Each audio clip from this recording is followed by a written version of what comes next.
এই বছরে ইলিশের যে দাম, তো আমাদের মতো নিম্নবিত্ত পরিবারে সবসময় কিন্তু ইলিশ মাছ খেয়ে ওঠা সম্ভব হয় না। হয়তো বছরের মাথায় 2-1বারই খাওয়া হয়, কিন্তু যখনই ইলিশ মাছ বাড়িতে আনা হয় তখনই সরষে ইলিশটাই বেশি খাওয়া হয়। মাঝে মধ্যে ভাজিও ভাপাও খাওয়া হয়। তাই বরবাবু ইলিশের সঙ্গে এবার বেগুনও নিয়ে আসছে। বরবাবু বলছে এবার সরষে ইলিশ বাদ। দেখো তো বেগুন দিয়ে ইলিশের নতুন কোনো রেসিপি করা যায় কিনা। তাই ভাবলাম স্বাদে ও সুগন্ধে ভরপুর ইলিশ দিয়ে বেগুনের পাতলা ঝোল বানাবো। তবে রেসিপিটি হবে সম্পূর্ণ ভিন্ন ধরনের। তাহলে চলুন দেখে নেওয়া যাক স্বাদে ও সুগন্ধে ভরপুর এই ইলিশ মাছ দিয়ে বেগুনের পাতলা ঝোল কিভাবে রান্না করি। Welcome back to my channel Rupa's kitchen and lifestyle. বেগুন ইলিশ রান্নার জন্য প্রথমে আমি 2টি ইলিশ মাছ নিয়ে ইলিশ মাছ থেকে আঁশ ছাড়িয়ে নিয়েছি এবং পরিষ্কার করে ধুয়ে পছন্দ অনুযায়ী পিস করে নিয়েছি। আর এদিকে বেগুন ও আলু কেটে নিয়েছি। মাছ রান্নার আগে আমি মাছগুলো হালকা একটু তেলে ভেজে নেব। সেজন্য মাছের উপরে পর্যাপ্ত পরিমাণে লবণ ও পর্যাপ্ত পরিমাণে হলুদ দিয়ে হাত দিয়ে ভালো মতো মেখে নেব, যাতে করে মাছের সব জায়গায় লবণ হলুদটা মেখে যায়। এদিকে চুলার উপর কড়াই বসিয়ে কড়াই পর্যাপ্ত পরিমাণে তেল দিয়ে তেলটা গরম করে নিয়েছি। এবার লবণ হলুদ মেখে রাখা মাছগুলো গরম তেলের ভিতরে ছেড়ে দিব। মাছগুলো ভাজা হতে হতেই এদিকে একটি মশলার পেস্ট রেডি করে নিব। 5-6টি কাঁচামরিচ, মিডিয়াম সাইজের 1 টুকরা আদা ও 1 চামচের মতো গোটা জিরা নিয়ে সামান্য পরিমাণে জল দিয়ে এরকম মশলার পেস্ট রেডি করে নিব। কথা বলতে বলতেই এদিকে সবগুলো মাছ উল্টে পাল্টে লাল লাল করে ভেজে তুলে নিয়েছি। মাছ ভাজি করা তেলেই রান্নাটা করব, তাহলে দারুণ একটি ফ্লেভার আসবে।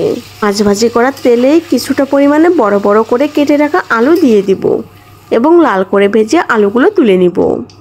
একই তেলে 1 চা চামচের 4 ভাগের 1 ভাগ কালো জিরা ফোড়ন দিয়ে দিব। 1 চা চামচের 4 ভাগের 1 ভাগ গোটা জিরা ফোড়ন দিয়ে দিব। মশলার যে পেস্টটা রেডি করে রেখেছিলাম সেটা তেলের ভিতর দিয়ে দিব। চুলার জালটা কিন্তু মিডিয়াম টু লো হিটে রেখেছি। মশলাটি যাতে পুড়ে না যায় সেজন্য সামান্য পরিমাণে জল দিয়ে দিব। এবার পরিমাণ মতো হলুদ গুঁড়া, স্বাদ মতো লবণ ও পরিমাণ মতো শুকনা মরিচ গুঁড়া দিয়ে দিব। যতক্ষণ না পর্যন্ত মশলা থেকে তেল ছাড়ছে ততক্ষণ পর্যন্ত খুন্তিতে নেড়েচেড়ে মশলাটি কষিয়ে নিব।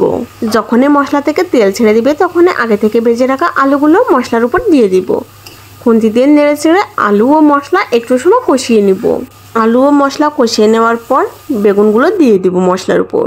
মশলার সঙ্গে আলু বেগুন একটু সময় কষিয়ে নিব। প্রতিদিনের এরকম নতুন নতুন রান্নার ভিডিওর আপডেট সবার আগে পেতে চাইলে অবশ্যই আমার ইউটিউব চ্যানেলটি সাবস্ক্রাইব করে পাশে থাকা বেল আইকন বাটনটি প্রেস করে রাখুন, যাতে করে নতুন কোনো ভিডিও আপলোড করার সঙ্গে সঙ্গে সবার আগে নোটিফিকেশন পেয়ে যান। আলু বেগুন মশলা একসঙ্গে কষিয়ে নিয়ে এবার পর্যাপ্ত পরিমাণে জল দিয়ে দিব। আর হ্যাঁ, আরেকটি কথা, বেগুন দিয়ে বেশিক্ষণ কষানো যাবে না, তাহলে কিন্তু বেগুনগুলো কালো হয়ে যাবে, দেখতে ভালো লাগবে। আগেই বলেছি পাতলা ঝোল করব, সেজন্য কিন্তু জলের পরিমাণটা বেশি রেখেছি। প্রায় 4-5 মিনিট রান্না করে নিয়েছি। এবার আগে থেকে ভেজে রাখা মাছগুলো দিয়ে দিব। যতক্ষণ না পর্যন্ত ঝোলের পরিমাণটা কম হয়ে যাচ্ছে আর আলু বেগুনগুলো ভালো মতো সেদ্ধ হচ্ছে, ঠিক ততক্ষণ পর্যন্ত এভাবে রান্না করে নিব।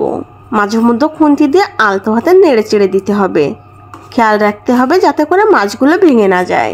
এতক্ষণে ইলিশ মাছ দিয়ে আলু বেগুন রান্না প্রায় শেষের পথে। তাই চুলার জালটা একেবারে লো হিটে রেখে 1/2 চা চামচের মতো ভাজা জিরার গুঁড়া দিয়ে দিব। খুন্তি দিয়ে নেড়েচেড়ে ভাজা জিরার গুঁড়া তরকারির সঙ্গে মিশিয়ে নিব। ব্যাস, গরম ভাতের সঙ্গে খাওয়ার জন্য তৈরি হয়ে গেল স্বাদে ও সুগন্ধে ভরপুর ইলিশ মাছ দিয়ে বেগুনের তরকারি। এবার চুলাটা অফ করে দিব। রেসিপিটি কেমন লেগেছে অবশ্যই কমেন্টে জানাবেন। আমার আজকের ভিডিওটি এখানেই শেষ করছি।